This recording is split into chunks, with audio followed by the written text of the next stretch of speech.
Hello everyone, my name is Ndolu Ashe and you're welcome to Young Luminaries brought to you by Building Nations Initiative.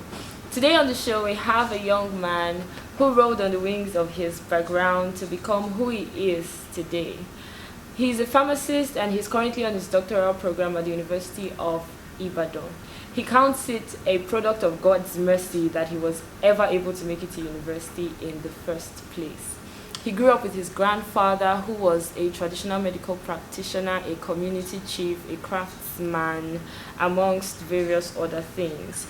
Yemi Adekunle is a youth worker. He is someone who works with young people, inspiring them to be who God has created them to be.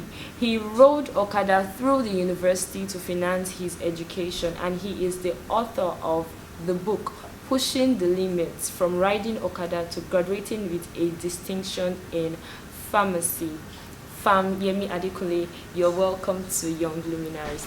Thank you very much for coming. Okay, I've been privileged to listen to you speak once, and that day I knew you were speaking from the point of real experience and if I would say some pain, not like the regular aspire, motivational talk and all of that. So can you share a bit with us about your growing up, your background, and how growing up was like for you? Okay, thank you so much. Well, growing up was challenging. At the same time, it was eventful. It was challenging because I was born in a village, okay, in my state here. And while I was around 7, when my parents separated. Okay, so and that really brought a lot of distresses on us, myself and my siblings. Okay, but we had to stay with our grandparents. So I grew up with my grandfather, who was a peasant farmer, was a community chief. He loved to make some things like math, homes, and all those things. Okay, and he was also a medical practitioner, I mean a traditional. And actually, that inspired me to pick pharmacy. Oh wow! Wow. Okay, so growing up wasn't really sweet like that. Okay, it was challenging, and all these experiences put together reform the basis of our, reform the principles and all those things by which we live. And okay, so what are the mindsets you would say sustained you through all these years? The mindsets that helped you rise above the challenges and limitations of your background? Okay, well, thank you for the question. I would say mindset is very important in success in life. Actually, I believe that greatness starts from the heart, not necessarily from the act. So people approach life from the act, from the doing part. Okay, but the heart has a lot of things to do, because the way people relate, people believe, people think around you will have a way of affecting you. But I was very small, I think around 10, when I began to think in a way. Now, around 10, I started forming some philosophies, full of questions. Actually, at that tender age, I asked myself 4 questions. The first one, I used to ask myself, do I really belong here? Because I see people, of course I have 4 elder ones, siblings, older siblings, and none of them finished secondary school. Okay, so I used to ask myself, of course our grandparents, the 4 of them, 2 from the 2 sides.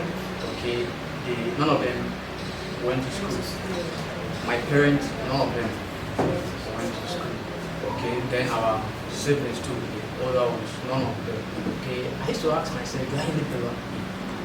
Then people believe in my side that education is not meant for children from poor families, okay, or background. So I used to query that. Then I used to ask myself too, must I end like people before me?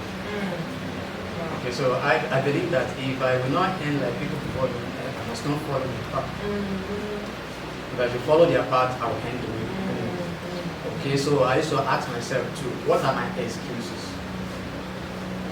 Because I believe that I may have 1001 excuses to fail in life.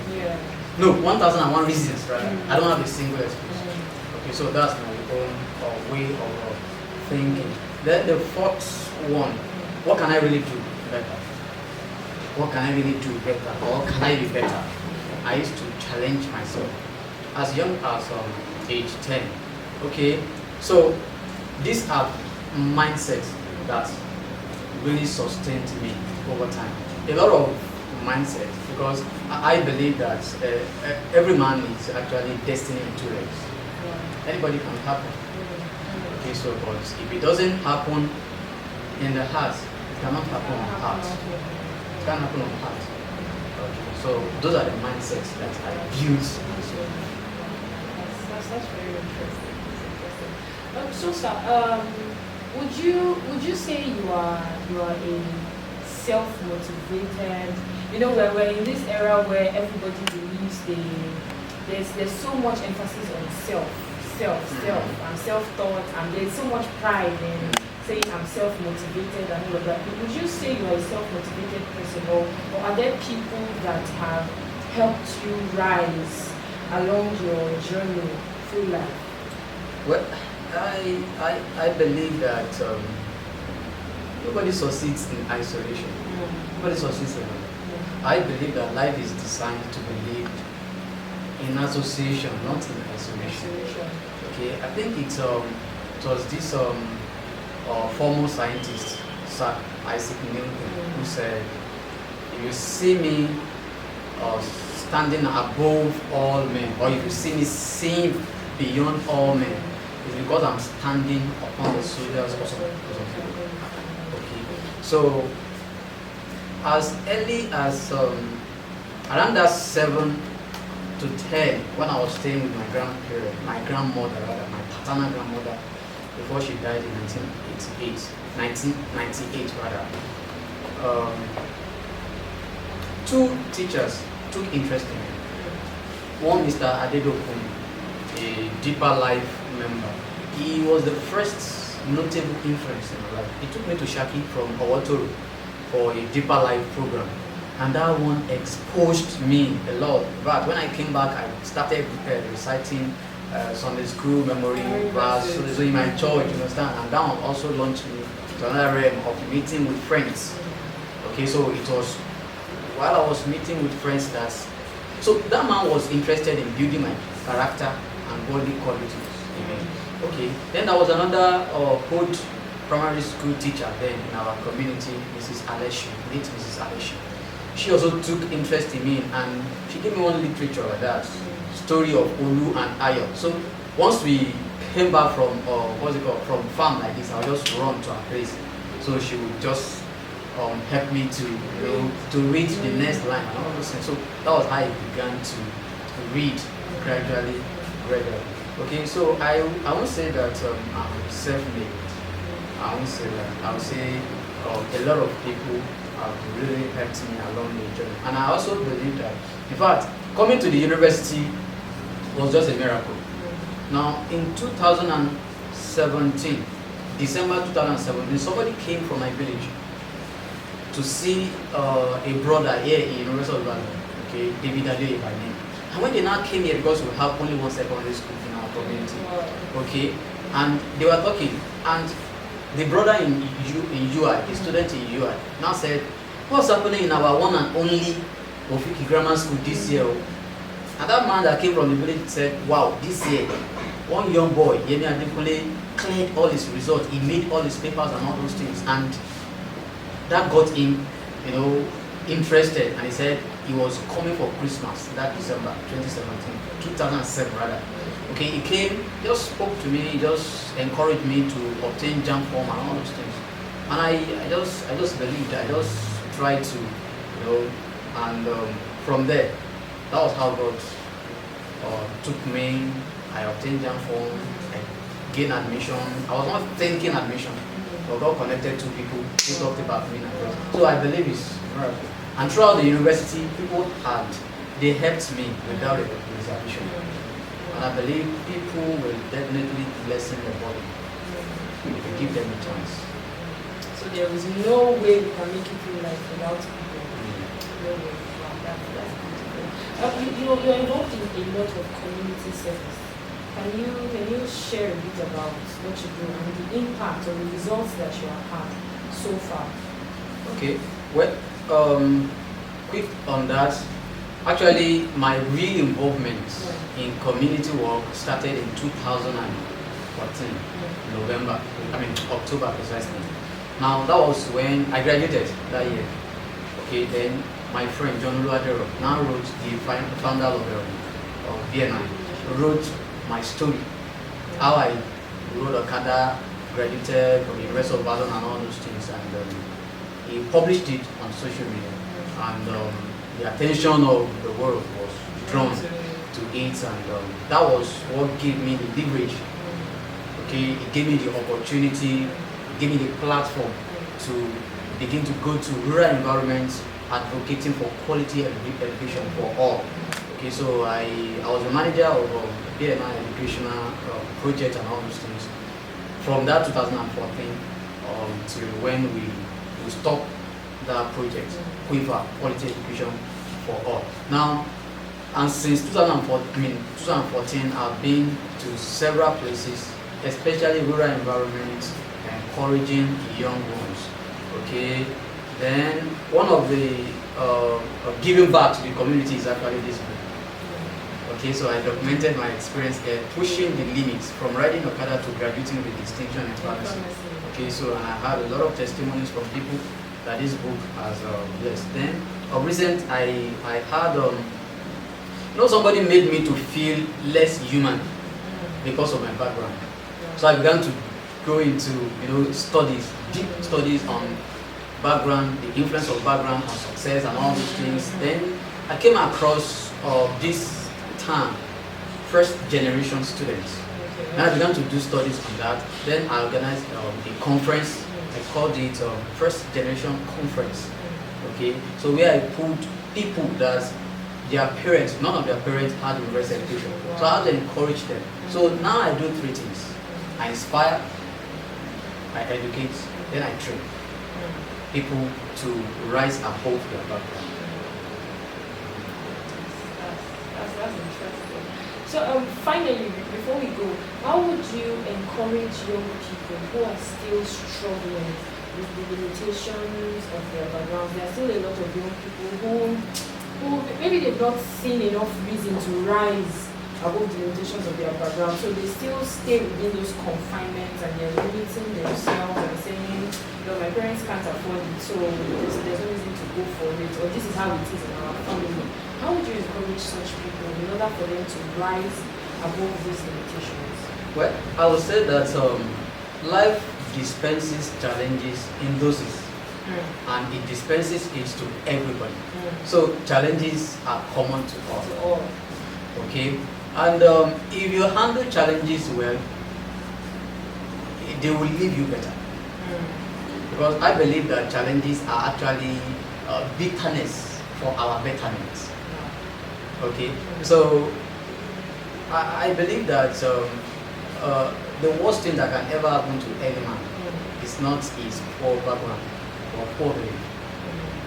Okay, so to me, your word is not your poor background. Your word is actually not your rich background or impressive background. Your word is your mind. If you can explore your mind, then I said earlier that everybody is actually destined on two legs. Everybody can happen. It doesn't matter where you come from. Okay. What matters is where you are going.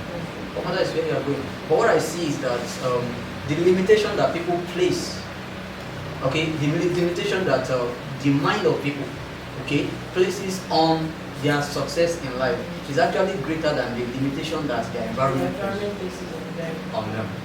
Okay, so the influence of environment, the limitation of the environment is actually smaller than the limitation of our mind. Okay, I don't believe in challenges bringing me down.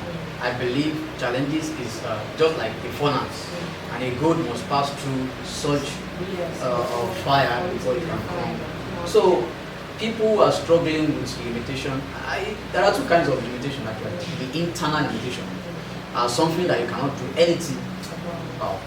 My father is poor, I was born in village, I'm from a broken home, I am from polygamous home, this and that, all those things, there's nothing you can do. Just leave them alone. But there are some things, there are some other challenges or limitations in your life. Like, I call them external limitations. Okay. So those things, you can manipulate them. For instance, I was in the university, nobody to sponsor my education. I started riding Okada. Okay, so there was a man in the Bible, Zacchaeus. Okay, he wanted to see Jesus. That was his goal. And he was shocked. There was nothing he could do to that. Internal limitation. The external limitation, people, crowd, you understand? And he could not go and be beating them. My elder brother told me that, go and impregnate a lady.